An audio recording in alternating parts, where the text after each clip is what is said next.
In the cinematic sea of prequels, sequels, reboots, and reimaginings, the Movie Retakes podcast considers the merits and desires for Hollywood's new takes on our beloved movie classics. Brothers Matt and Chris Sully, and a special guest today, examine the latest retake franchises, pitch their own original retake visions, and share their love for the movies that made them. This is Big Sully. And this is Matt Sully. And we do have a special guest here today, my wife and our resident horror movie expert, Vanessa Sully. Another Sully. They just keep on coming. Yeah, how many of y'all got over there? The North chapter is strong. This sunny girl, Sully the cat. I don't know if she'd be very good on here. Yeah, when we do an all-cat show, we'll bring Sunny on. Bring on Garfield. Welcome back to another episode of Movie Retakes. This is going to be a thrilling show. It's all about Candyman. I heard her screaming. I heard her right through the walls. I dialed 911.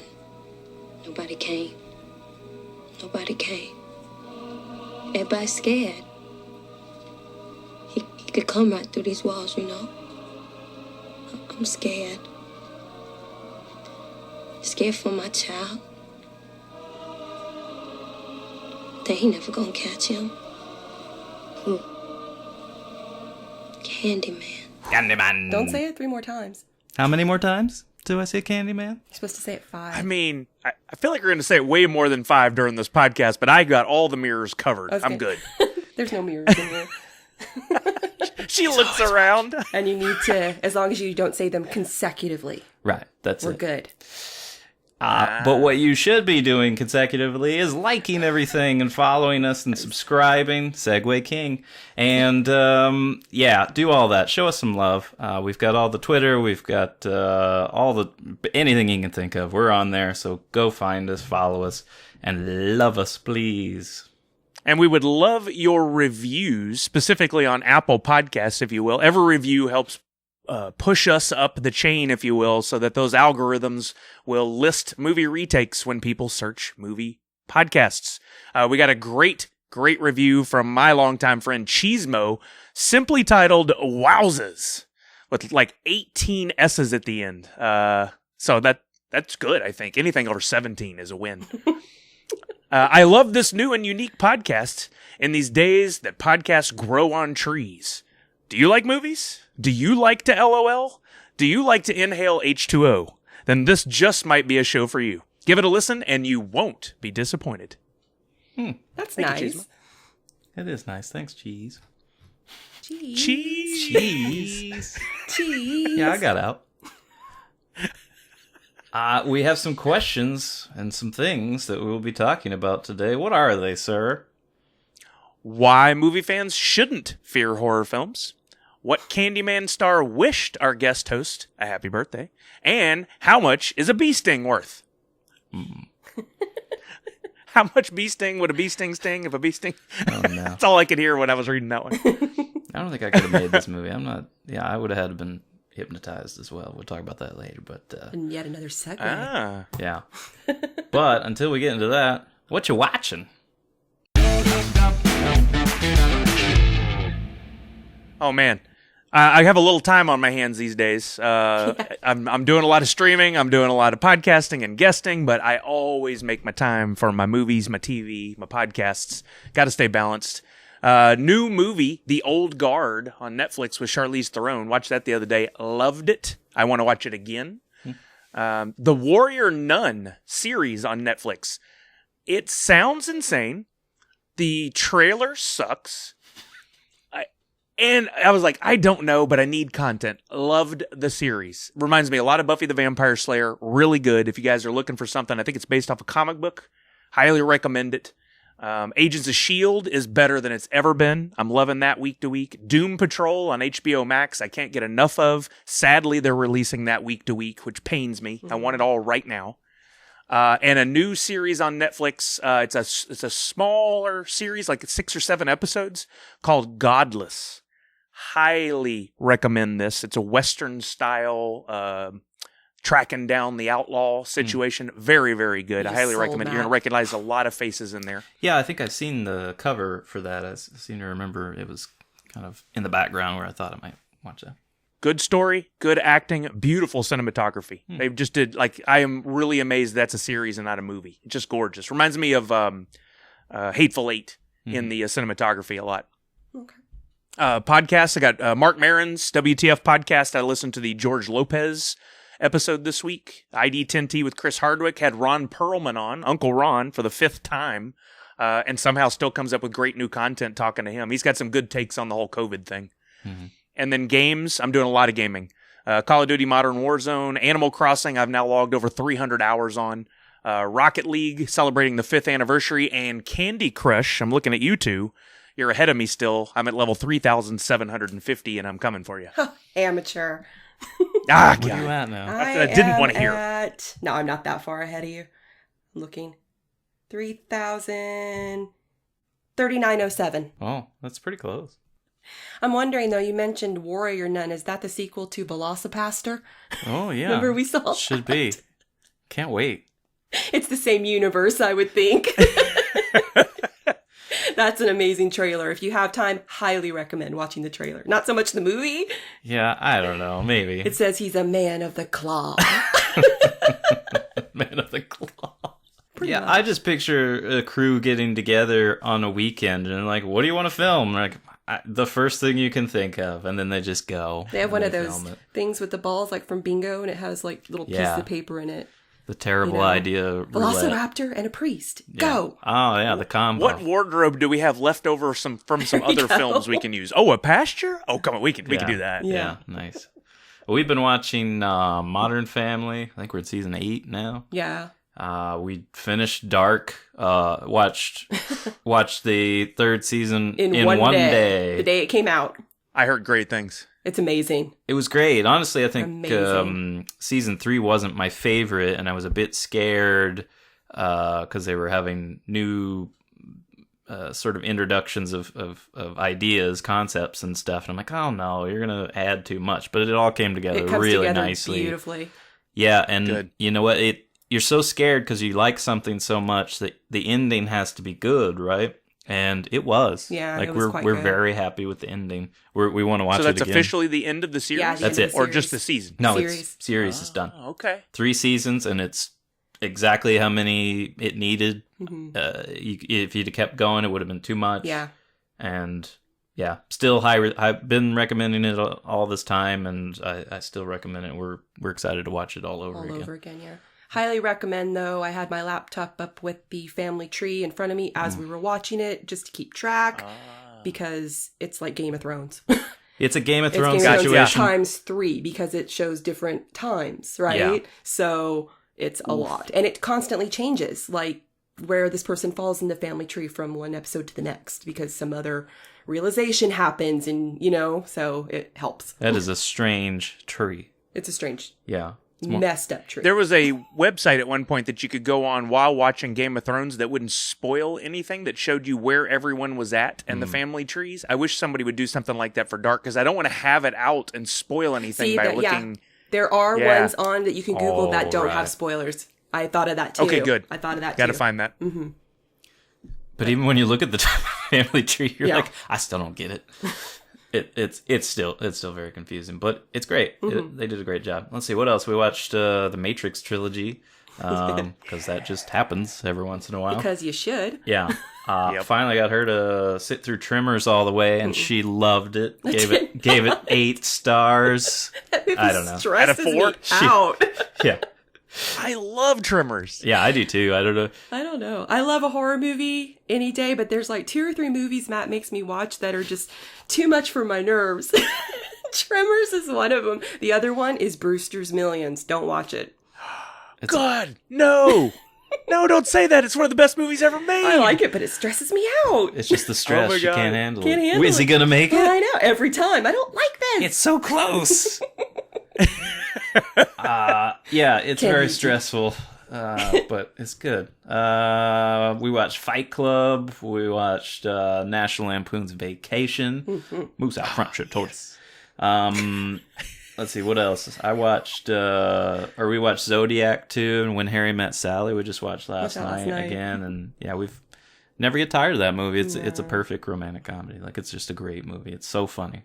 Just brilliant writing. Yeah, it's fantastic. Everybody comes together very nicely in that. Rob Reiner does a great job too. I've been watching, because they're on Netflix, I feel stupid, like, as a movie person, and I do like anime, that I've never watched any of the Miyazaki movies. And they're all available on Netflix right now, so I've been trying to get through them before they go away, because I never want to know when stuff's going to go away. So I've watched Spirited Away, I've watched Howl's Moving Castle, Kiki's Delivery Service. Honestly, I at this point, they're okay. Like, everybody raves about all these. I've been putting, like, My Friend Totoro off for a little bit, because I think that's probably the top one everybody always recommends. So I'm waiting to make that last. But I like all the visuals. I like the the way it looks and stuff. But, like, the stories are they're plain. Like, the characters are plain. Like, it's really not much going on. And so I don't mean to insult everything, because I know these are loved by millions, but that's about, Official scale? Yeah. Now I have to make an actual scale. I did watch. And this is weird. Another movie, like, I wasn't even sure if I'd ever seen it before, because I just assumed that I had 3 Days of the Condor with Robert Redford. What a great movie. It's really cool. Like, I've never seen it. I haven't heard of that. Okay, well, everybody go watch it, because it's I think he's making stuff up. It's a really good movie. It's like a spy movie sort of thing, but he's kind of thrown into this world that's far more dangerous than is his normal thing. He normally basically works at a bookstore. Well, not really, but anyway, it's a good movie. Go check it out. There are good movies, and there are great movies, and people judge them all the time, and they love stuff that's in their particular genre. And one of the things I want to talk about today is genre. A lot of people dismiss the horror genre. I'll admit it's not my go-to for movie watching, but that's because I'm a chicken, not because I don't actually like the movies. Like it or not, there's a class system among movie fans, and for the self-designated high class who only watch award-winning dramas, the horror genre is deemed lowbrow. Sure, not every horror film is steeped in metaphors or moral lessons, but horror films can often be the best reflection of humanity, stripping away all the pomp and civility to expose the raw nature of people. A well-told movie, when it forces us to question ourselves and our world, can be horrifying, even when that's not its classified genre. And that's where these classification of films can be a bit tricky, misleading, and ultimately segregating in our viewpoints of films. Filmmakers afraid of limiting their audience intake may avoid the horror label to ensure bigger box office numbers, and sometimes using one label just doesn't work. Consider movies like Pan's Labyrinth or Jurassic Park or Lord of the Rings or Ghostbusters that in their own ways are terrifying but are not classified as horror. There's plenty of horror films that are packed with humor, like Zombieland or An American Werewolf in London or Evil Dead 2. Each of these has got gore and terror, but will have you laughing between the jump scares. There's movies promoted as horror for children, like Coraline and Paranorman, sci-fi horror like Aliens and Predator, dramatic horror like We Need to Talk About Kevin or Psycho, and we need to talk about Kevin. I can't even watch that again. It's too terrifying. Fear is an emotion that works in a number of ways. It's what gives us drama, suspense, thrills, and those elements are found in all kinds of movies you love. If you say you don't like horror, it's because you have the wrong image of what horror is and how rooted it is in just about every great story. Hell, even Willy Wonka can give you nightmares.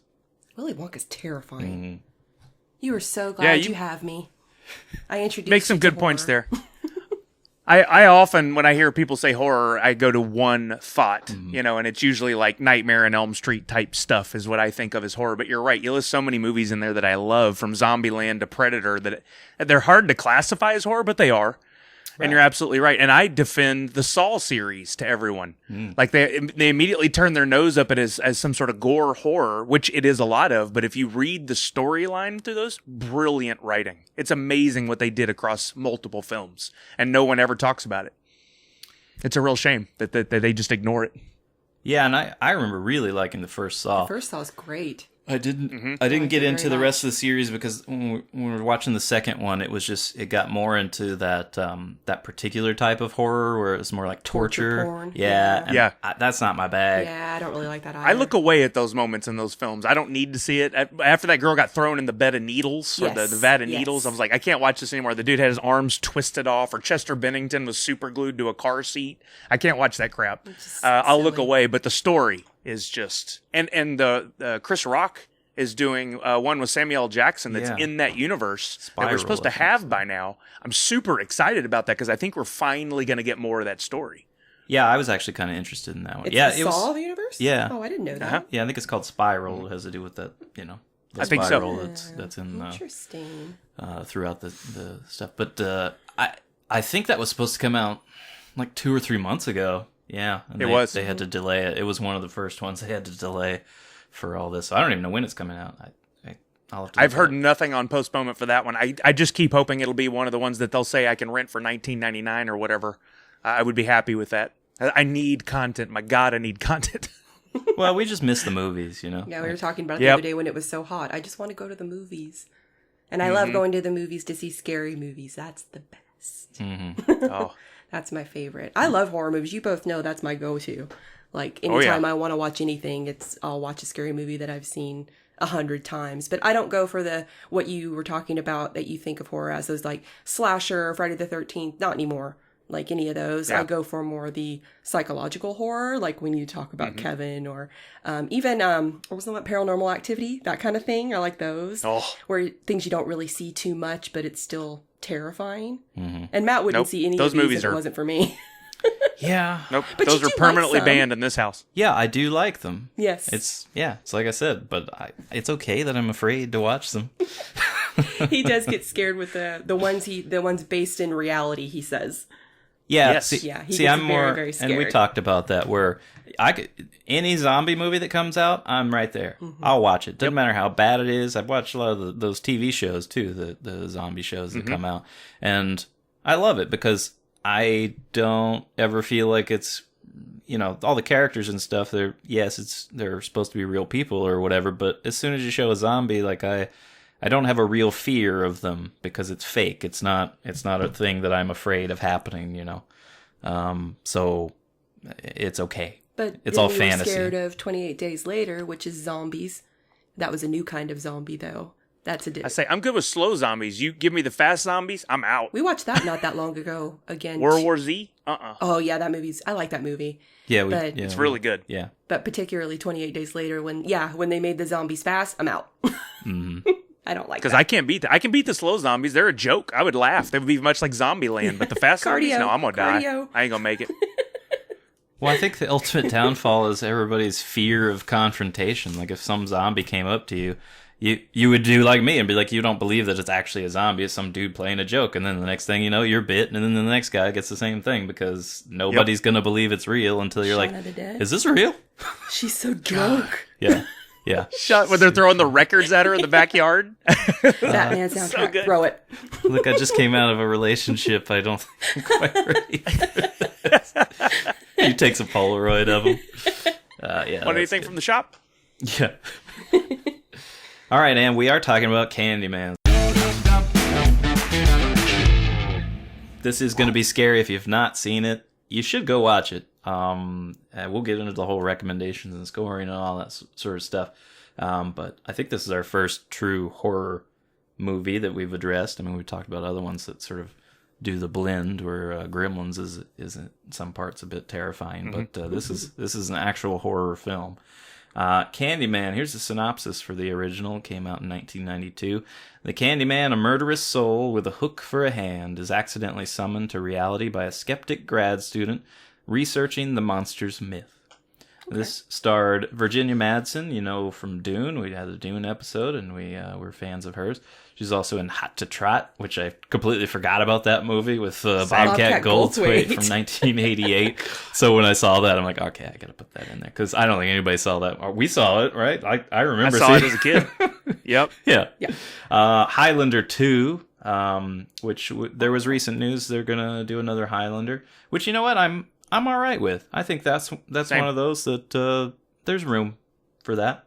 Even a reboot, I don't think I'd be too upset if it was a reboot. Anyway, she was in Highland 2. She was in The Prophecy, The Rainmaker, Sideways, which was kind of a big sort of resurgence for her because she kind of not huge hits for quite a while. The Number 23, if you remember that one with Jim Carrey.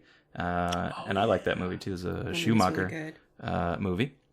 And then she was on TV. She was on Moonlighting, Frasier, Hell on Wheels, American Gothic, Designated Survivor, and Swamp Thing. She was on Hell on Wheels. Mm-hmm. Great show. I only watched a few episodes. I liked it. I'm one of those for whatever reason, no good reason, just stopped watching. Tony Todd is in this as well. You might know him from Platoon back in '86 or Colors. He's in Lean on Me. I knew him from the Night of the Living Dead remake in 1990. He was the lead in that. Great remake. Yeah, it's great. Or one of the leads, I guess.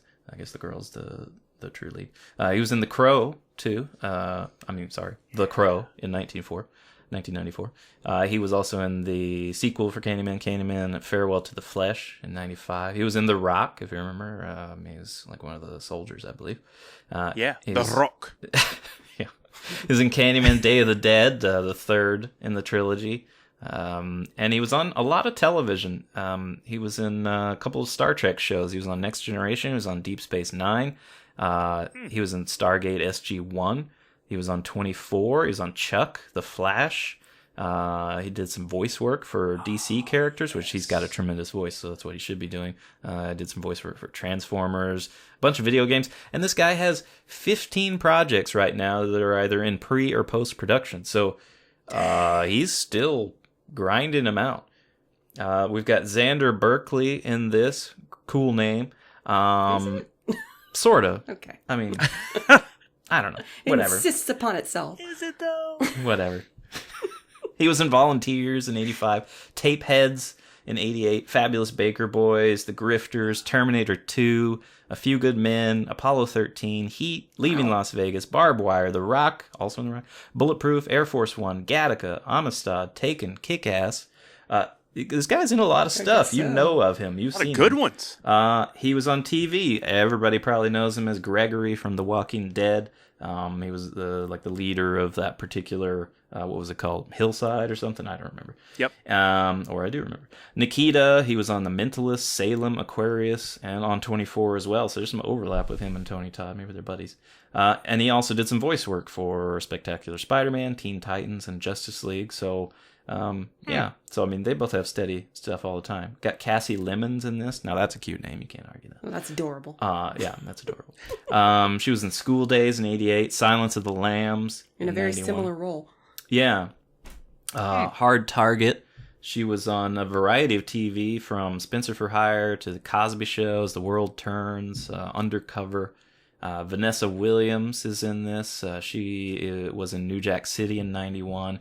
And lots of television as well. Cosby Show, Melrose Place. I knew her from Melrose. Yeah. Mm-hmm. Murder One, Chicago Hope, Soul Food, The Flash, 40 and Single, and Days of Our Lives. I think everybody was on Days of Our Lives. I remember that. I was on Days of Our Lives. Who isn't? The director, I was always in a coma. The director is Bernard Were Rose. you? I wasn't. That was my twin brother. He was his own twin. Bernard did a lot of music videos and shorts. So, I mean, that's a pretty standard start for directors. This started in the 70s for him. His first feature-length movie was Smart Money in 1986. After Candyman, he did Immortal Beloved in 94, Anna Karenina in 97. And looking through his resume there, he's basically focused on movies based on Tolstoy novels, which that's a niche, I guess. Wow. None of which are rated all that well, so guess maybe he might want to move on to a different author. Recently, he's gone back to shorts, so Ooh. I don't know. Yeah. That's another one of those that's going in the wrong direction. We've had a few of those. It happens. He's been asked to leave. He's been politely escorted out. That's an invitation. Ooh. Bernard also wrote this based on a Clive Barker short story called The Forbidden. Mm-hmm. This came out in 92, and we had Wayne's World at the box office was big, Bram Stoker's Dracula, Sister Act, Batman Returns, Lethal Weapon 3, Basic Instinct, The Bodyguard, and Aladdin topped it all that year. $504 million at the box office. Wow. Disney was back. But we had some cool blend of stuff there. I mean, that was a interesting time for movies. Everybody seemed to be getting something that they could go watch. This was an October release, so I guess they were trying to hit for Halloween there, and it came out a week before Reservoir Dogs, if that helps place it a little bit better. This did pretty well. Not great, but it did $25 million worldwide, but that was on a $6 million budget, so good job. But what's it done since then? I don't know. This is like a cult classic. Yeah, I imagine it's always just going to be around. It's going to be one of those that will continue to make everybody knows about Candyman. Mm-hmm. Yeah, and there was some stuff. They're about to know more than ever. Yes. Yeah. Yeah, and I'm hoping there's a bit of a resurging interest in this because there will be. I like the movie, and a lot of people do. It's 74% on Rotten Tomatoes, so it is fairly well rated. And we rewatched it. I know you watched more. You watched because there's two other ones. Did you watch the second one? Yeah, I had on the second one in the background as I was kind of getting into my notes and stuff because I just wanted to see what they did going forward. Felt like a very well closed off story. Yeah. I was like, where do you go from here? But clearly you don't want to just do one when you have a success. So I had to see a little bit more. I'll talk about that more. Okay. The second part. We didn't even bother because for us, and I don't know if that's a disservice to people listening or whatever, but there's some things you just kind of know it's not going to hit the mark. We're movie snobs, and when things wrap up nicely, then we're done. We just pretend the others don't exist. Mm. So in our house, like for instance, we always talk about Rocky. It goes Rocky, Rocky 2, Rocky 3, Rocky 4, and then Rocky Balboa. Yeah. Rocky 5 doesn't exist. Correct. Yeah. Tommy Machine Gun Morrison never existed. I don't even know who that is. And Candyman 2 and 3, nah, that's okay. Candyman 1 was a perfect story. Yeah. You don't need all that. Yeah. And I feel like it takes away from it. So, in my mind, like what was it recently we watched? Oh, it was, I was like, I've never seen Home Alone 2. Because I never needed to. Oh. And it was over Christmas, and I'm like, okay, let's watch it. I think I got 10 minutes into it. I'm like, this is really stupid. I don't need it. Turned it off. Yeah. Sorry, I know people really like that movie. Well, it was the same exact thing. It's so risky, all the sequels and stuff. I mean, that's a huge part of what we talk about on the show. But you either have and I don't know how common it is now because it's different, where the video stores would pick up a lot of the slack after this. So you would it was a choice, and you already knew what you were getting, which is kind of in a way nice to your audience. If the sequels went straight to video, they didn't even go to the movies, you already knew. Yeah. Like you knew it wasn't going to be the same quality, but then your expectations are lowered too. Mm-hmm. So these were throwaway movies that you might rent on a weekend because just like you're probably going to put it in the background or don't really care. And, maybe you're showing up for a few cool murders or something. But that's it. You're not expecting anything great. If I'm not mistaken, Candyman 3 was a straight to video. Yeah. I'm pretty sure. Yeah, I didn't even get close to watching that one. No, I think it's got like a 4 on IMDb or something. Yeah. Really bad. Out of 400. Yeah. Yeah, there's other movies too that like the Crow series. I think there's like 4 of those. I've only seen the first one. I'm never going to watch any of the other ones. Tremors. Tremors. Like 5 or 6 Tremors movies. Tremors is an exception in my mind. I think we've seen all. I don't think I've seen the last one. The one with there's ice or something. I don't know, but my nerves wouldn't take it. Yep. But I really enjoyed the second one, like the sequel of that, and I'm pretty sure it was a straight to video. But I thought it was really great. It was a solid sequel. They built on the Disney during the 90s and early 2000s. They made an entire industry out of those straight to tapes. Yeah. Like there's sequels to all your favorite Disney movies as a kid, and you don't even know it. Yeah. Oh yeah. Yeah, I remember. There's like Bambi 14. Yep. Bambi Returns. Yeah. Yeah, I nenever watched any, but we were working at the video store, and I remember putting those away. I'm like, there's an Aladdin 3? Like, what? What? I'm like, I didn't even know there was Bobcat a second. Goldthwait? Yeah, it's Hot to Trot 8. Aladdin 5, Aladdin versus Simba. Yeah. Yeah, they have to do like crossover sort of series just to keep things going. This time it's personal. Yeah. Or it's just a really boring, like, Aladdin gets new shoes or something. That's it. There's no adventure. Nothing happens. He just literally tries on a pair of shoes. But we liked this Candyman. The music, the way it starts, you get that overhead shot. That music is amazing. The feel of it, despite all the gore and the fantasy, for me, it feels very grounded. It feels very realistic, like the way they set it up, like where they start talking about, for the audience, they introduce these. She does the retelling of the lore and stuff of these other urban legends, and they're even done in sort of this reenactment thing where, that's sort of the Hollywood approach, and so we're immediately told, well, that's not what this is going to be. That's the fake stuff. This is real. Yeah. And then we go over into the actual that other side of Chicago and stuff. They start us off in basically like the white suburbs or the the upscale sort of college era people, and that's their world, right? It's the way they view horror and killings and murder. It's something else. It's never going to happen to them. Yeah, they're removed from it. Yeah. They chased Candyman through the town to Cabrini Green, where they proceeded to saw off his right hand with a rusty blade. And no one came to his aid. But this was just the beginning of his ordeal. Nearby there was an apiary, dozens of hives, filled with hungry bees. They smashed the hives and stole the honeycomb and smeared it over his prone, naked body. Candyman was stung to death by the bees. They burned his body on a giant pyre and then scattered his ashes over Cabrini Green.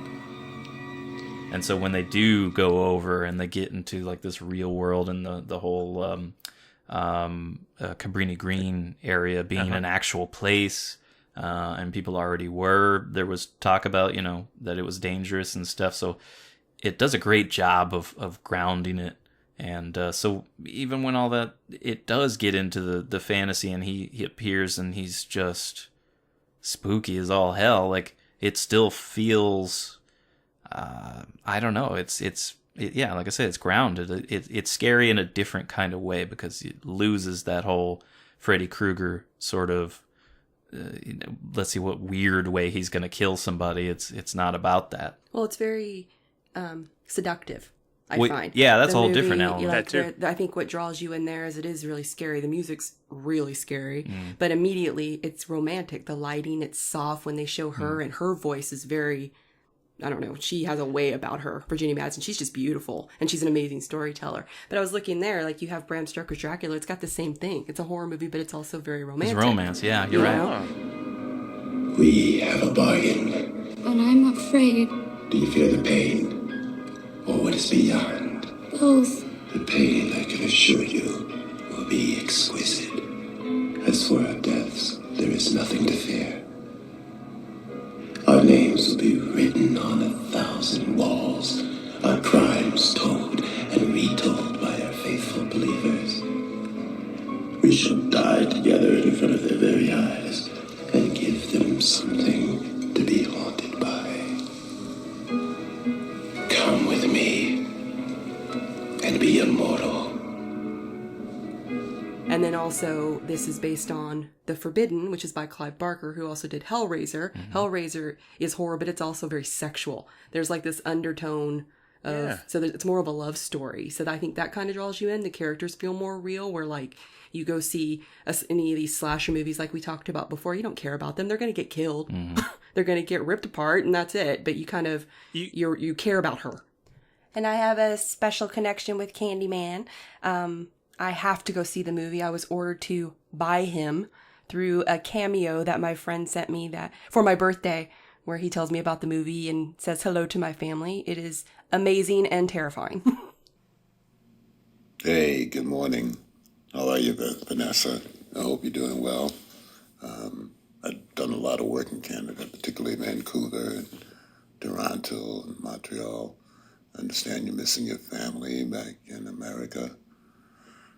Anyway, I just wanted to shout out words of encouragement to you and your husband, Matt, your daughter, Isabel. The new Candyman drops 2020. You got to be there, whether we're able to go into theaters or we have to watch it on the home screen.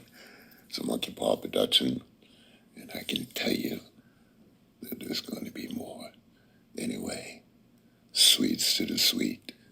I'm the whisper in the classroom, the writing on the wall.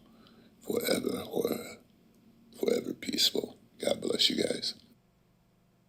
But he's also just really nice. Yeah. He's super nice, but his voice is still amazing. Yeah, you totally get how you could fall into his, under his spell. Yeah, Matt found me on the couch just like mesmerized. With all of those, you can almost relate to the way that the lead might get sucked into that world because, yeah, you feel a little bit through the storytelling. Like, the music and the lighting, like you said, it's kind of luring me in. I can almost relate to what they're going through. Yeah. So that's what I like about it. Yeah, and you're right. Like, it was an interesting era. Like, just reading that, Basic Instinct was out at the time, and the early '90s were like a sexual sort of time. That was a common theme. But then, yeah, with the Clive Barker stuff and he's something different. Yeah. But also, it's funny, like you see 1992, thinking about all these movies. These are all some of our favorite movies. How old we were at the time. This is kind of when we're going away from like kids' movies, kind of starting to see more mature movies. So I think they probably spoke to us a little bit differently. That's why we're so engrossed in them. Like, because, Basic Instinct, I did see that probably way too young. Yeah. The Bodyguard, Bram Stoker's Dracula, all these things. It was like, it was a different thing. I was kind of discovering more about movies, I guess. That was at a time in my life where I was going to the movies on dates and for the first time by myself or with friends. I wasn't with mom and dad anymore. Yeah, right. It was very different. So you're seeing different types of movies. Yeah. So I guess there's a very personal sort of exploration of film for us at that time. Like, we were growing and experiencing new things we'd never seen before. And in a way, like these kinds of movies are... they're strange, but they're alluring, and they're also scary, and they just ultimately become a really solid film. For me, I don't think just a movie by itself, whether it's a horror movie or not, I'd still probably give this like 4 stars out of 5, maybe closer to like 4.5 or something, because it's very little that I can say negative about this. I think only in my own bias, being it's a horror movie and I get scared, it loses half a star, where the rewatchability goes down because I'm afraid to watch it again, and that's about it. Even though you've seen it 20 times. Yeah, I've seen it. I will watch it again. I know I will, but that doesn't, and I will be just as scared. Yeah, as soon as the music started, you're like, I'm done. Yeah. I wasn't quite as enamored with it as y'all were. I didn't go see it at the theaters when it came out. I remember renting it on VHS on like a lot of friends wanted to see it, and I'm like, okay, because I wasn't into that kind of film at the time. To me, like that early era 90s is some of the worst clothing in films, and there was this one-dimensional feel to a lot of the movies in the early 90s, and I felt it a lot in this one. Like, I don't know how to explain it. It felt flat in a lot of ways. But I love the story. I would really like to read the short story from Clive Barker to see what it is, what twists they put on it and what they did with it when they made the Candyman movie. And the pacing with these is always a little painful to me. Anything in the pre-95 to me, there was just a different world of pacing when it came to films. There's a lot of slow intros into scenes and a lot of long storytelling where I'm just like, get to the freaking story, This one may be a little better than most at the time, but still got me. Definitely different than the horror films we have today. And then I came away with the one question, and I think I hopefully answered this in my pitch. Why, if you're researching this movie, this urban legend, why do you look in the mirror and say it 5 times? That, like, shouldn't that be like a drug dealer not taking your own drugs? Like, don't do it. You get somebody else to do it, and you study them. Like, that was the biggest flaw to the story to me. Like, don't look in the mirror and say it, you moron. Believe. That was the whole point. Yep. But still, even if I believed a little, I wouldn't have done it. If there was a 1% chance. If they're like post-grad students or the grad students or whatever, don't you have some minion or something that a gopher that you can be like, hey, can you go look in that mirror real quick and say this word? But that goes back to your first point about them being in this whole other part of the world and being removed from that. They never believed anything bad was going to Yeah, happen. no, you're right. I'm just, That's the whole point. I'm just being a goof. But And the fact that they did wrap it up into this overall thing of urban legends. They didn't just say they were studying one thing. They did say they were studying a whole world of things, and this was one they honed in on. So that gives it a little bit more credibility as to why they would. But so you're... overall, I'm with you. I liked it. I liked it as a horror film that wasn't a gory, slapstick, in-your-face horror film. It was telling a story that could be very real. Yeah. So you're more middle of the road? You're like a 3-star? What? I'm a little over the halfway mark. Okay. Yeah. 3.5? 3 1/8? 3.75. 3.5 might be fair. The tip of the next star. Whoa. And Just the- just a tip. And I guess you didn't even finish the second one, so you can't really talk too much. I got about 80% of the way through the second one. And well, I'll go ahead and jump into that a little bit. What I liked about the second one, the reason I gave it 80%, was they went back and focused a lot on the origin of Candyman. And we got to see a lot more of that. And the second film, since y'all aren't going to watch it, this is no spoiler, the second film hones in on a distant relative of the owners of the plantation of which he was rounded up and killed by bees. I thought that was very interesting. Like it's set in Louisiana. It's set on this farm. It's a family. It's a young lady, a blonde, who's trying to research her family history and finds out that there's this overlap with the whole Candyman thing. So I like what they did with the second one a lot. But yeah, it was very kind of a sad film. The overall making of it. Do you think you might have liked the first one better had you not watched part of the second one? No. I related or reviewed the first one completely independently Okay. I before was just curious. looking at the second one. I just wanted to go down the rabbit hole more, Yeah. which is for me what sequels usually are. I want more from that world or that universe. And like you said, if I don't like it, I can discount it. I'm not one of these people that goes to the internet and says you ruined my childhood. All those people can jump off a short cliff as far as I'm concerned. Yeah. You ruined my childhood. Yeah, they're ruining our That's the adulthood. most ignorant statement I have ever heard. Yeah, I mean, overall, I think there's, like I said, there's very little. I personally can complain about this. That music is amazing. Music's so important. And apparently, the guy that did it, Glass, I think is his last name, was not very happy about. He thought it was going to be more of an artsy movie. So really? in writing the music, he's like, he didn't like that it was applied to this movie in this way. Apparently, he's lightened up and is better. There about was it a now. mural. Right. Yeah. But overall, really enjoyed it. Now we are going to do some pitches because we. Before we do that, Oh, I do want to what you give got? out a little secret code word, just in case we do a giveaway that we send people back to later, and that code word is thesis. And Nobody to will all guess those that of you one. who actually listen to the podcast and enter the proper keyword, that's going to be easy. For all those of you who cheat and write in Candyman thinking we would go with something so simple, your entries will be deleted. You hear that? We're using code name. Yeah.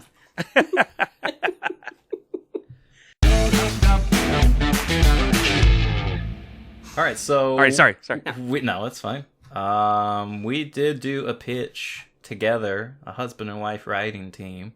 We ended up kind of going down like the story we ended up with is what we're about to say, but this place, just Cabrini Green, we read like on the history of it and how long it's been around, and The ground is sour. yeah, It's it is bad. It is a bad place. So It's- before Cabrini Green, it was a settlement of Italian immigrants, and they called it Little Hell. And you should look that up, like the story behind it. It's like pictures of the little kids that were working in the factories and stuff. And a bunch of people died, and it was just a bad place. yeah, Oh, dang. nothing good happened. Nothing good. And before that, it was a settlement of Swedish immigrants. Swedish, yeah. And a smaller settlement, I feel. But a lot of people died there too. Yeah. So it's just never been a great place. Dang. Is it built on an Indian That's what I said. And Cemetery? Obviously, there was an Indian. So that's what I was saying. Like from Pet Cemetery, the ground is sour. Yeah. Well, and so that's where we got our name. The title of our movie is Little Hell, and I would love to that's a actually good one. keep researching more and write a completely different movie just based off the history of that place. I think there's so much there that it's very interesting. But We were way into this one, and then we discovered the history. We're like, wow, that's way better. yeah, it's way better than anything we could write. But for us, we have to do some casting changes because this is going to take place in 2002, 10 years after Candyman is defeated by Helen. And so just for age sake, we're not going to use Virginia Madsen. We're actually going to replace her with Blake Lively, because we feel like she could probably hit that role pretty good. And She's got that same look about her, we find. Yeah. She's a strength. Yeah. She's always got a strength. Yep.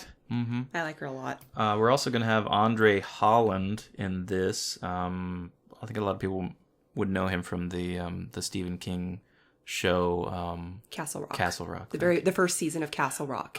He was the main guy. I did watch most of that. The main guy. I can't remember his character name on there. But yeah, he's good. I like him, and I'd like to see him in some more stuff. And I think a lot of people are under the impression that the new Candyman that's coming out is a Jordan Peele movie, as in he directed. He did not direct it, but we are choosing him to be the director of our fantasy version here because we like him as Andre Holland was Henry Deaver. Henry Deaver in Castle Rock. Yeah. So this is Little Hell. You want to read the first paragraph? You want me to read? Yeah. Under the extended gentrification plans of Cabrini Green, many of the tenants have relocated, but many of those left behind have no desire to leave. This place has been their home for generations, but their ties to Cabrini Green are not just economical or traditional. They are spiritual. They have an obligation to honor Mother Helen, the woman who fought to rid their neighborhood from Candyman.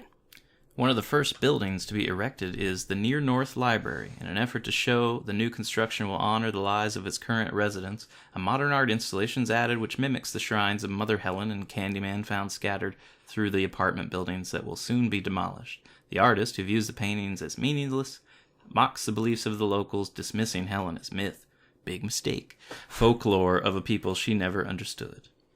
Questioned by a friend who came to keep the artist company, discussion begins around the details of the folklore and how to summon the mysterious subjects of the artist's new work. The details of Candyman and Helen are retold, and how speaking their names into a mirror 5 times will bring them to life. The pair are compelled to follow through with the ritual, only Helen does not appear.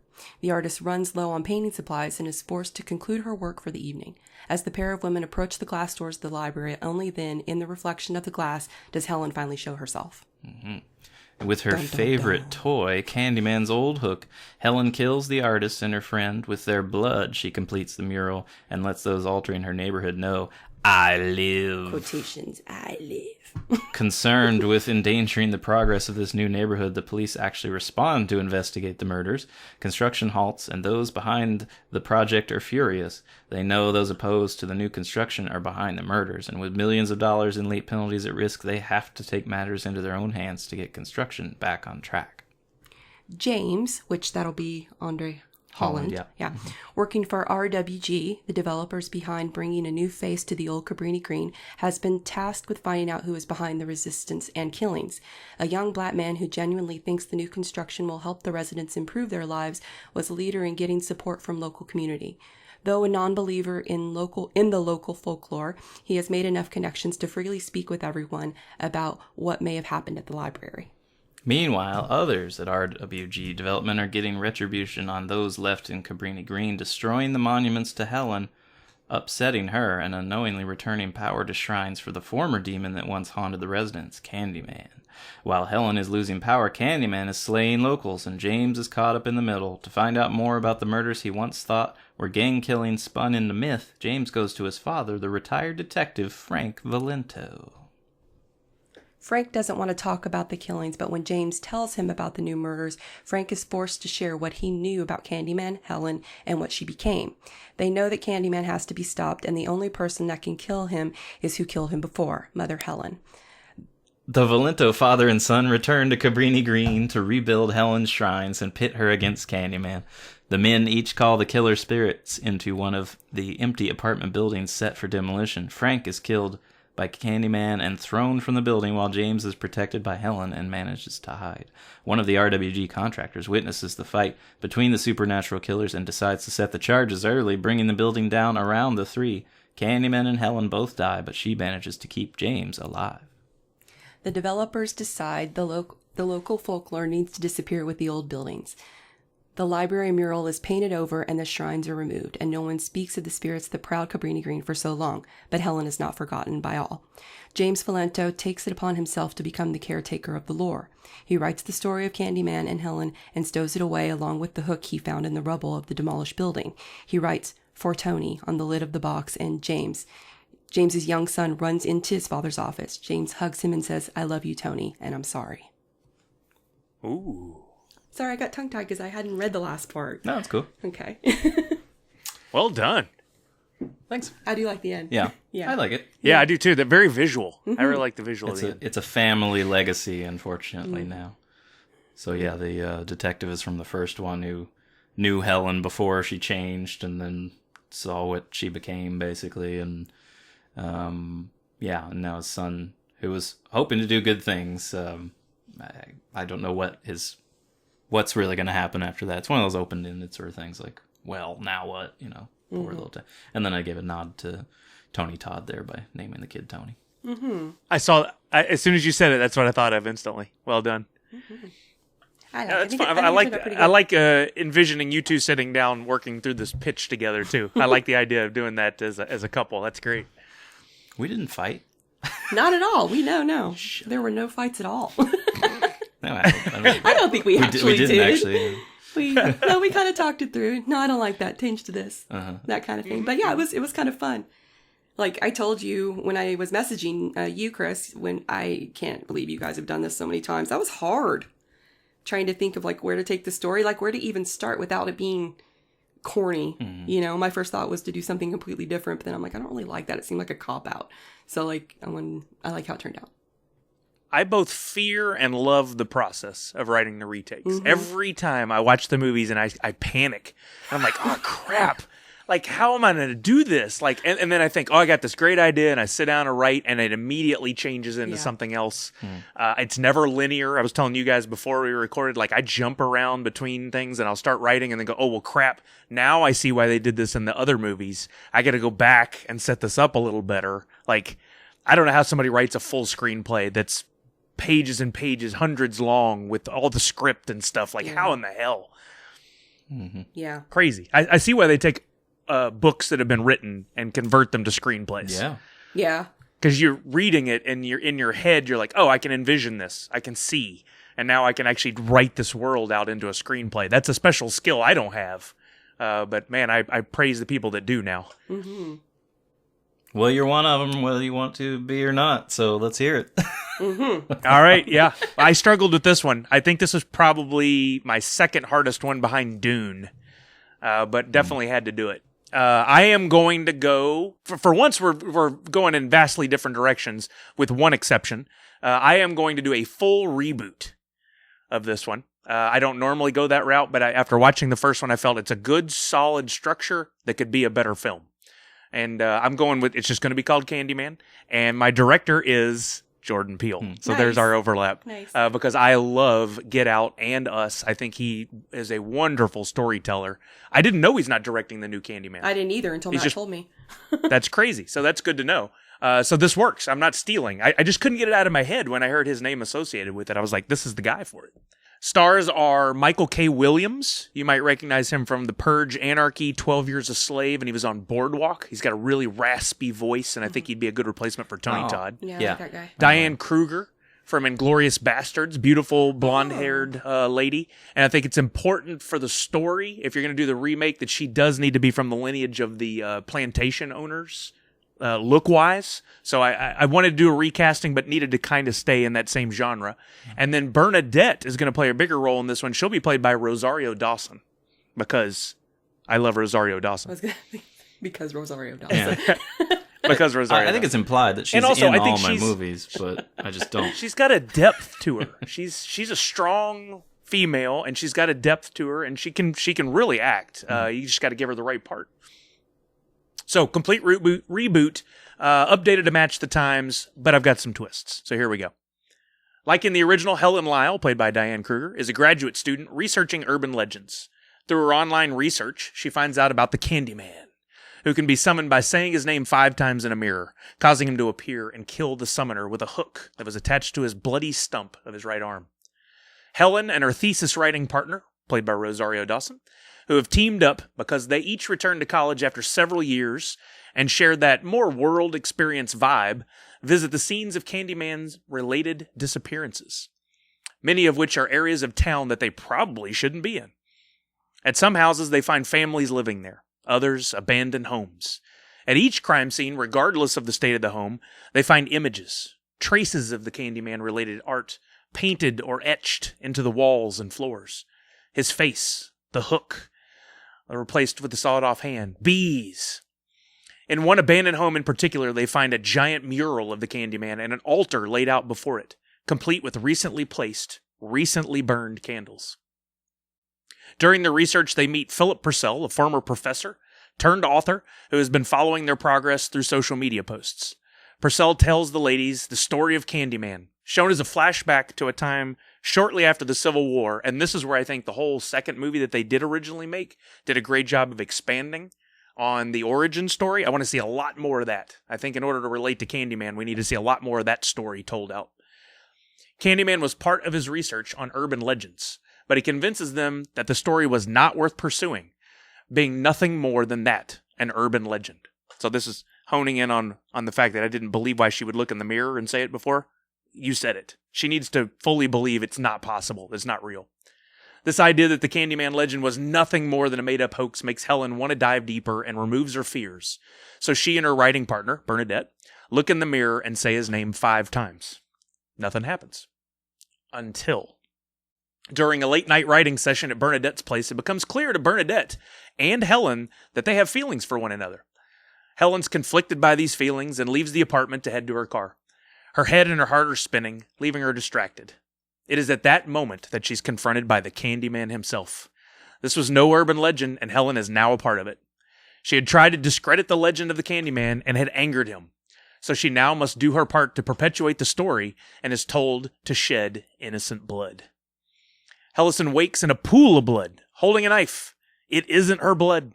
Something horrible has happened, and the story unravels before us. She hears screaming. She stumbles from the room to find that she's in the house of one of the families they had visited before, on the wrong side of the tracks. A dog had been murdered, a baby's missing, and all signs point to the fact that she was the one responsible, but she remembers nothing. She flees the scene and heads to Bernadette's apartment. So this is where the changes start. Bernadette consoles her, and they talk through what to do next. Helen showers, takes some sleeping pills to calm down, and drifts off on Bernadette's couch. In a half-asleep, half-awake, drug-induced state of confusion, Helen opens her eyes to find the Candyman standing over her. He tells her that the only way to rescue the missing baby is to surrender herself to him. She can't tell if this is real or not. She tries to fight, but finds herself paralyzed. She can only scream no, no, no, over and over again, and eventually, in some weird way, drifts off, like I think we've all done when we're awoken and think something's in the house. We still have a way to go into sleep, convincing herself it was a crazy dream. Helen eventually wakes, maybe fully this time, she thinks, and stumbles into the bathroom to find Bernadette looking in the mirror. Bernadette turns to Helen and says, "I love you, and I couldn't let him take you. I had to do something." The Candyman appears and opens his coat, revealing a midsection completely covered in bees. The bees take over the Candyman and Bernadette as they become one and eventually disappear.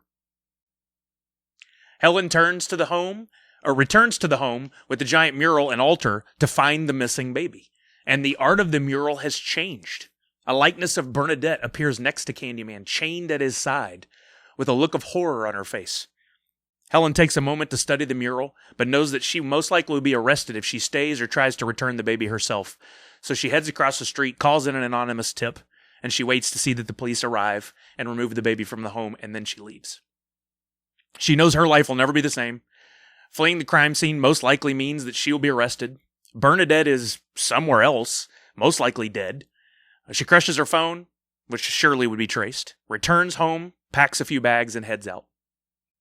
We fast forward several years to find Helen living in a cabin in the woods. She's surrounded by books and notepads and standing in front of a mirror. She's mumbling to herself, and as we zoom in on her, we can hear what she's saying. "I love you, Bernadette, and I'm sorry that you sacrificed yourself for me. I must set you free. I must save you." She looks up into the mirror and says it once, "Bernadette." She says it twice, a third time, a fourth time, and finally a fifth. Bernadette appears before her from the shadows and says, "I was waiting for you to finally call my name." Helen turns and moves to embrace Bernadette, They hug and look into each other's eyes. Did it work? Did Helen free her from this other place that she had given herself up to? A noise comes from deeper in the shadows, and we see a hook raise into the air.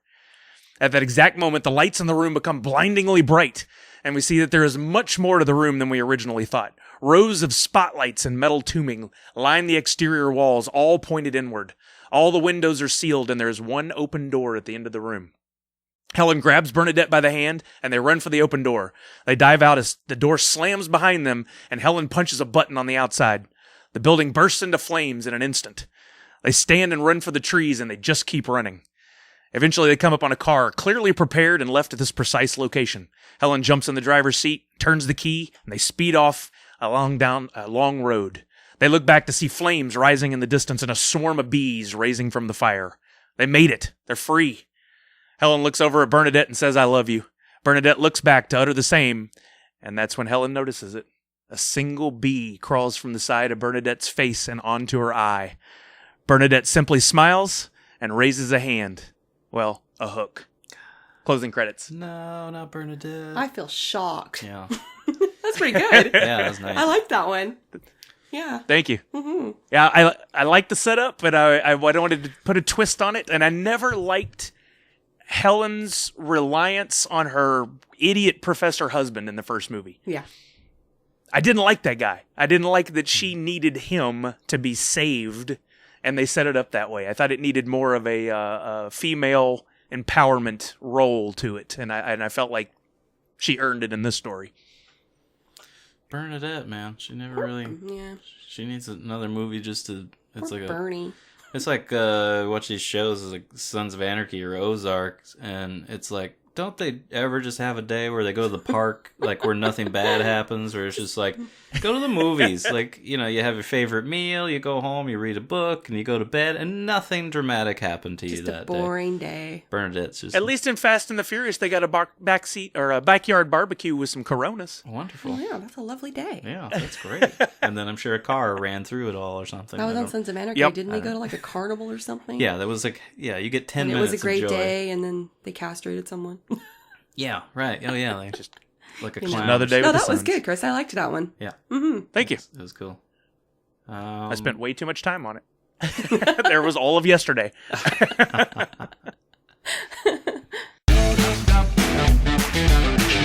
All right, so we are going to get another Candyman eventually. It's been delayed. The new release date is October 16th, 2020. It may come out then, but who knows? Even saying these dates is probably just a waste of time right now. I don't know. And here's the synopsis. It's a spiritual sequel to the 1992 horror film Candyman that returns to the now gentrified Chicago neighborhood where the legend began. Tony Todd and Vanessa Williams are both coming back, which kind of clues you into we're probably going to see a little bit of her story. We also get some new folks. This is Yahya Abdul-Mateen II. Mm-hmm. Well, you'll know him from Baywatch, the 2017 movie. The Greatest Showman, Aquaman in 2018. He was in Us, 2019. I like this guy. He's cool. He's likable. He's just a likable fella. Nice face too. He was on TV. He's in The Get Down. He was in Watchmen, which I really liked him in that. And he'll also be in the upcoming Matrix 4 and Aquaman 2. We also get, he's you see where his career is going. Like, this guy's gonna be. He's handsome. He's the next Michael B. Jordan. And already such variety. Like I don't know.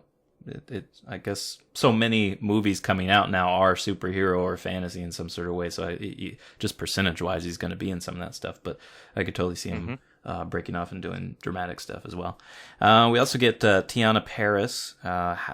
She was in How Do You Know in 2010, Dear White People in 2014, Chirac in 2015. It's like Chicago, Iraq combination. If Beale Street Could Talk. And she was on TV. She was on Mad Men. She was on Survivor's Remorse, Empire, and she'll be in the upcoming WandaVision. Nathan Stewart Jarrett is in this, mostly from television. You'll remember him from Misfits. We really liked the first couple seasons of that show. Was fantastic. You never watched that, did you? Misfits is like a British show about these kids that I know it. I didn't watch it. I know what it is. Yeah, they're all like thugs and doing power. community service, and Yeah. one day this mysterious like thunderstorm comes by and gives them all superpowers. But random superpowers. Random stuff, Very yeah. random. Yeah.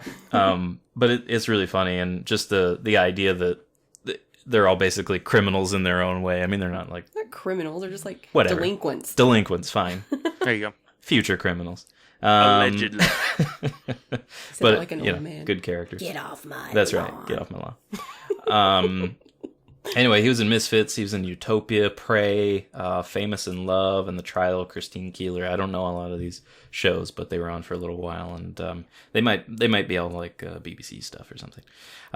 Coleman Domingo is in this. He was in Lincoln, 42. He's in The Butler, Selma, and he was on TV a lot too. On Nash Bridges, Law and Order: Criminal Intent, The Big Gay Sketch Show, The Nick, Euphoria, and he was on Fear the Walking Dead.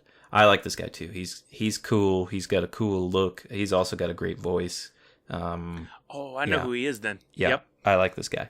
I like him too. I want to see him in much more stuff. Now, we already talked about this, but Jordan is not directing this. This is directed by Nia DaCosta. Her only other feature-length film is called Crossing the Line. It was also called Littlewood, so depending on where you look that up, you may have different titles. That was in 2018. And that's pretty much it. Not a lot from her. So she's new on the scene. Jordan did write this. He helped write it. And he was a writer for his other movies, Get Out and Us. And he was a writer for Mad TV, Key and Peele, and Keanu, his other movie too. And we get Wynn Rosenfeld is another writer here, who only did one episode of this new Twilight Zone series, and then Nia DaCosta helped write it as well. And like I said, it's going to come out supposed to come out in October. Honestly, I was really disappointed because they're obviously trying to promote it under. Jordan Peele's still producing it, so it's his production company. But I like his look. I like him directing it, and I'm disappointed. Now, if anybody saw that other little thing, I think we shared it on Twitter. It was like the kind of stick figure, sort of shadow puppet thing. It was like basically the trailer for the new Candyman. Nia DaCosta also directed that. It's got a cool look. Mm-hmm. Yeah. But yeah, I don't know. I can't really make a prediction because we just don't have anything from her to go off of. Not enough anyway, where I can say this is a good idea. But there's good people in it. So still sort of optimistic. She looks young. Yeah, she's pretty young. I don't know how old she is, but Well, there's nothing to say that Jordan Peele didn't have a heavy hand in producing and helping. True. Maybe he's maybe he didn't need mentoring to. her through this. Right. Sometimes you just recognize talent, and I'm interested to see her other movie. So He's been very careful about what he puts his name on, and pretty much everything he's been associated with has been a hit. Get Out was really, really good, and I think the Us did really well based on how well Get Out did, but I didn't really like Us all that much. It was okay. Yeah, I felt that was much, much weaker. Get Out was amazing. Get Out was fantastic. Us looked great. Yeah, it did. And it I had liked good music. everybody I in like it. the music he chooses. I think he does great music. Yeah. Makes a regular song really eerie. Littlewoods has Tessa Thompson in it, and Lily James, and you've seen both of these people before. Tessa Thompson, I think she was in the Thor Ragnarok. Oh, she was in Creed. I like her a lot. She's cute. Yeah, and she's pretty, so that helps. But she's a good actress. I like her. Lily James, and sorry, we're talking about Littlewoods, the other Nia DaCosta movie. Cinderella.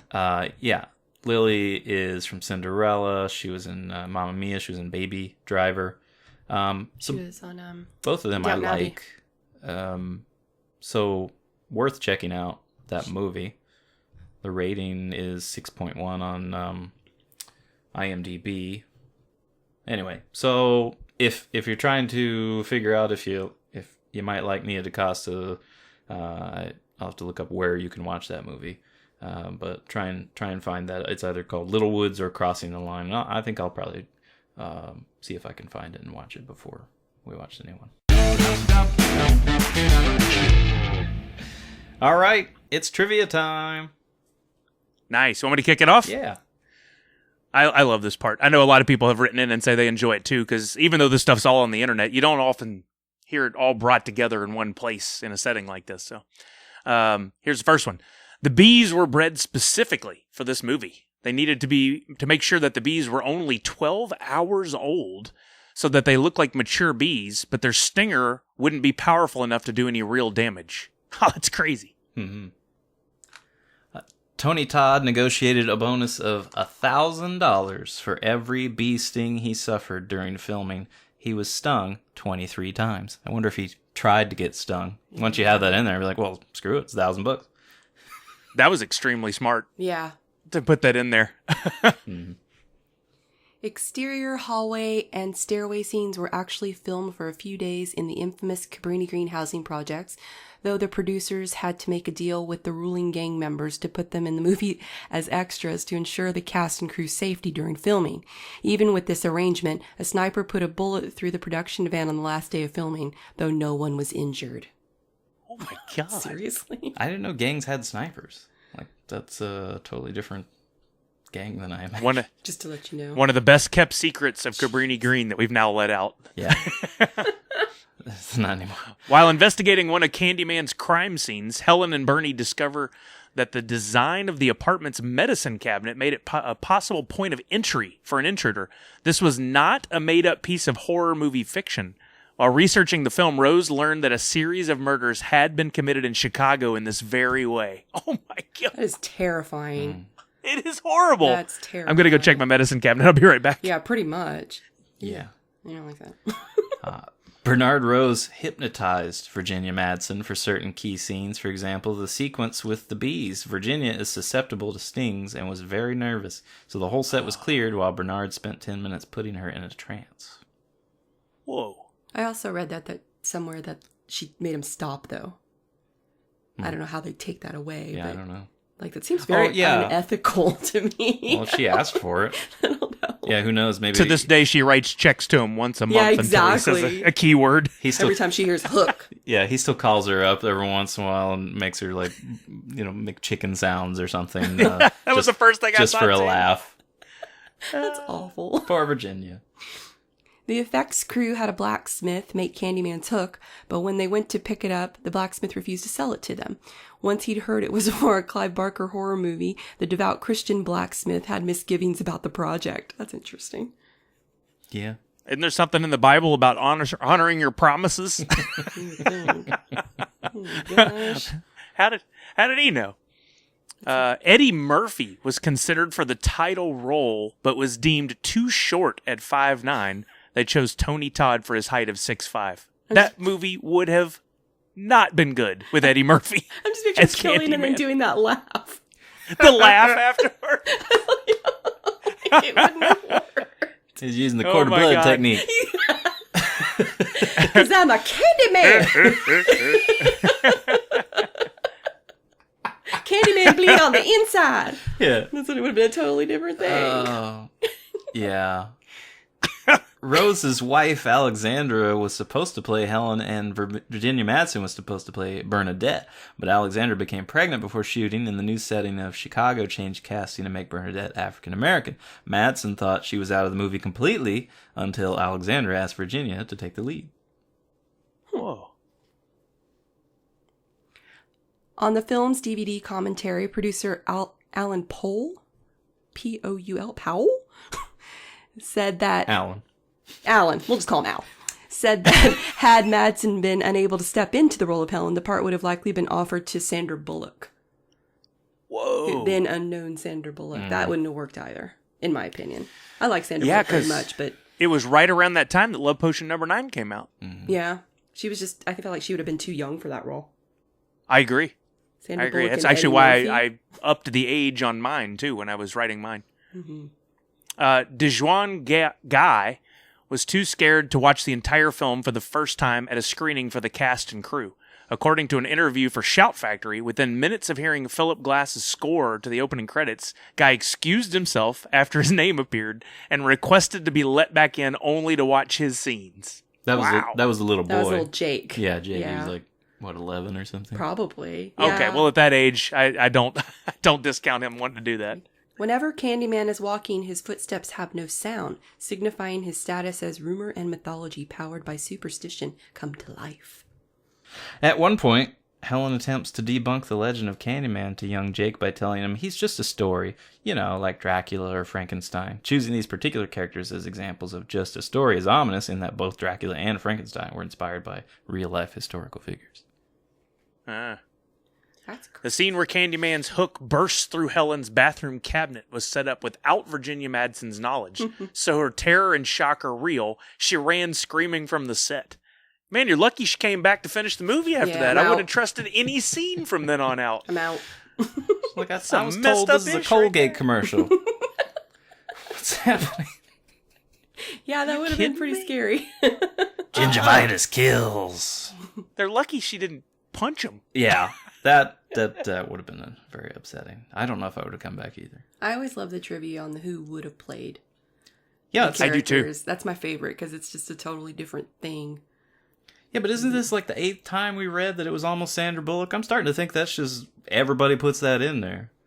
Well, she's been around a while. It's Like, just because one guy imagined it might have been Sandra Bullock, that doesn't mean it may have been her.